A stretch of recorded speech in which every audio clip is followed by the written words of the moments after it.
紅旗 L5 6.0四驅嗰隻，國賓車喎，係屋企人嘅至尊版嚟嘅，仲要至尊版，係啊14款噶嘛，當時差唔多落地600幾萬差唔多，都係車嚟嘅啫喎。咪住，你老豆叫你打電話過嚟問下價定？你老豆知唔知道你評呢部車㗎？我老婆喺間房度，我冇想俾佢知道啊！我想睇下台車幾多錢，我想賣咗佢。喂嗱，兄弟，我而家真係，哇！你睇下見唔見我啲雞皮起晒？咁啊！我而家為你着想啫，你係咪真係要俾人知道你屋企有部咁嘅車？哇！呢台車咁危險嘅咩？唔係危險啊！呢種車除咗要調查你係咪真係夠錢買，第二仲要調查你嘅背景，包括你個人檔案有冇違法記錄等等。第三仲要具備一定嘅社會地位同埋貢獻。嗱，呢一點呢，我唔能夠展開，大家應該明啦。假設全部通過之後呢，就會有人邀請你去到生產地定製專屬嘅紅旗 L5，佢嘅份量不言而喻啦。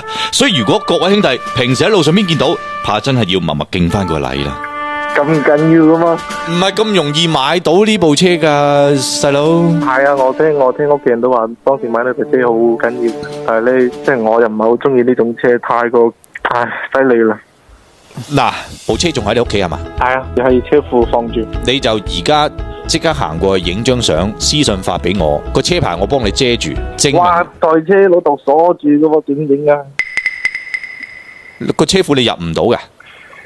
肯定啦，嗰啲車庫啲車好緊要啊！你要成個保險箱咁樣喺度，我點樣入去啊？你話老豆開俾你睇又唔得。咁我哋唔知道真定假，我哋唔可能亂評噶呢啲車。咁噶？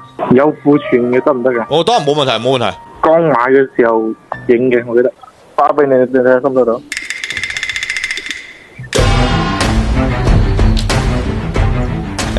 呢個地方係咪你屋企嚟嘅？當時係啊，嗌人拖翻嚟先嘅。當時未有上牌，我係肇慶人，但係我喺廣州呢邊長大，你明啊？星夏天下。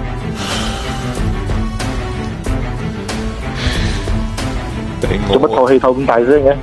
你叫我屏幕負你男，我冇驚。但係呢部國禮嚟喎，大佬。唔係我呢台車賣唔賣得到出去先？有交易喎。嗱咁啊，冇鞋得咁緊要得㗎，你一平時咁樣同我評都冇。得，好大嘅喎。阿夏總啊，你可唔可以同我哋講你而家做咩行業嘅咧？水泥沙，玩水泥。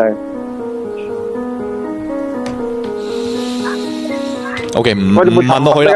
我哋保護下你，費事問咁多啦，真係。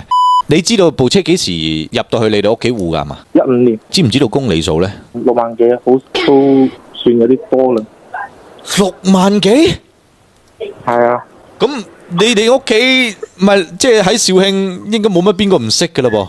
多數係廣州同肇慶啦。即係部車嘅顏色就係你圖片嘅藍白色，係冇再貼過嘅。係藍白色。喺我哋嘅渠道當中咧，有賣過接近600嘅。冇錯。至於強哥點睇咧咁嘅樣，呢個難題交翻俾評估師。